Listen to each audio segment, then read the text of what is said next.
নেপালের অন্তর্বর্তী সরকারের সামনে নানামুখী চ্যালেঞ্জ। রাস্তায় বিক্ষোভ থেকে জন্ম নেওয়া এক সরকার, যার কাঁধে এখন দেশের ভবিষ্যৎ নির্ধারণের ভার। কিন্তু চারদিক যেন ঘিরে ধরেছে অস্থিরতা, শঙ্কা আর প্রশ্ন। নেপালের সাবেক প্রধান বিচারপতি সুশীলা কার্কির নেতৃত্বে গঠিত হয়েছে অন্তর্বর্তী সরকার।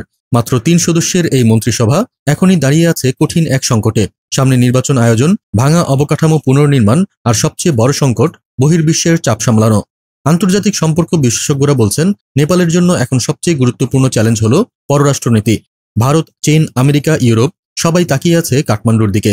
কে হবেন পররাষ্ট্রমন্ত্রী, এ নিয়েও চলছে অস্বাভাবিক দোদুল্যমানতা। বিভিন্ন বিশ্লেষক সরাসরি ইঙ্গিত করছেন, সাবেক সরকারগুলোর ভুল পদক্ষেপই আজকে এই বিপদের মূলে।